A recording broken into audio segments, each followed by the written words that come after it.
కూటమి ఆలోచనలో పడ్డదండి. కూటమి ప్రభుత్వంలో ఉండే నాయకులు చంద్రబాబు నాయుడు గారు కావచ్చు, లేదా పవన్ కళ్యాణ్ గారు కావచ్చు, బీజేపీ కావచ్చు, చాలా ఆలోచనలు అయితే పడ్డారు. దేని గురించి అంటే జగన్ గారికి కూడా వస్తున్న జనం గురించి చాలా ఆలోచిస్తున్నారు. ఎందుకంటే ఎలా వస్తున్నారు అసలు జగన్ గారు కూడా అంటే కొన్ని పర్యటనలు చూశారు ఆల్రెడీ. ఆ పర్యటనల ప్రభావం చాలా దారుణంగా అయితే కనుక వాళ్ళ మీద చూపించిందని చెప్పాలి.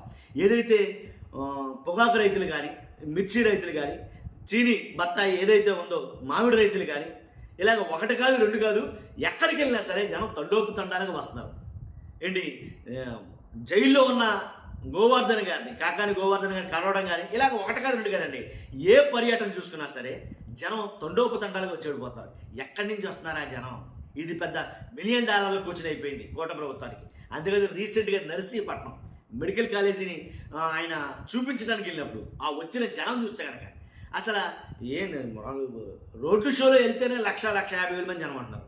అలాంటిది రీసెంట్గా కూటమి ప్రభుత్వం ఏర్పాటు చేసినటువంటి ప్రధానమంత్రి గారు మోదీ గారు వస్తే ఆ మీటింగ్కి జనాన్ని తరలించడానికి, ఒక 3 లక్షల మంది జనం తరలించడానికి ఆపసోపాలు పడిపోయారు, తల ప్రాణం తోక్కొచ్చిందని మాట్లాడుతున్నారు.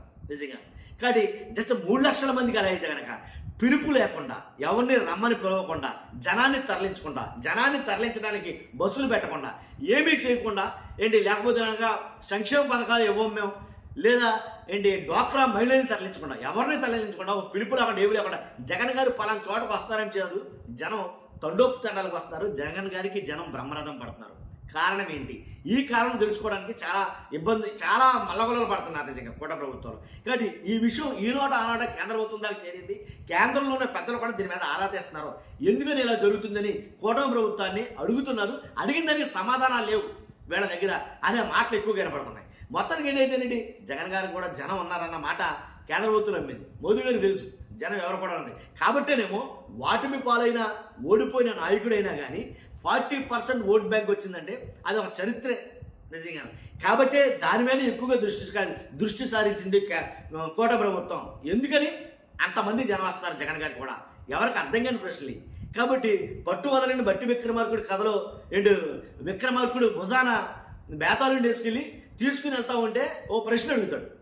ఆ ప్రశ్న అడిగినప్పుడు ఆ ప్రశ్నకి సమాధానం చెప్తేనేమో బేతాళుడు భుజం నుంచి ఎగిరిపోయి చెట్టుగా అతుక్కుంటాడు. మళ్ళీ ప్రశ్నకి సమాధానం చెప్పకపోతేనేమో 1000 మొక్కలైపోయి పగిలిపోద్దని చెప్తాడు. అది చెప్తేనేమో ఒకటి, చెప్పకపోతేనేమో ఇంకోటి. కేంద్ర ప్రభుత్వం దగ్గర అడిగిన ప్రశ్నకి కూటమి దగ్గర సమాధానం లేదు. చెబితేనేమో చెప్పారుగా మరలా బేతాళుడు వెళ్ళి చెట్టుకెళ్ళి అతుక్కుంటాడు. చెప్పకపోతేనేమో చెప్పారుగా ఆల్రెడీ 1000 మొక్కలు అయిపోద్ది. ఏం చెయ్యాలో అర్థం కాని పరిస్థితుల్లో ఉంది కూటమి ప్రభుత్వం అని చెప్పాను నేను.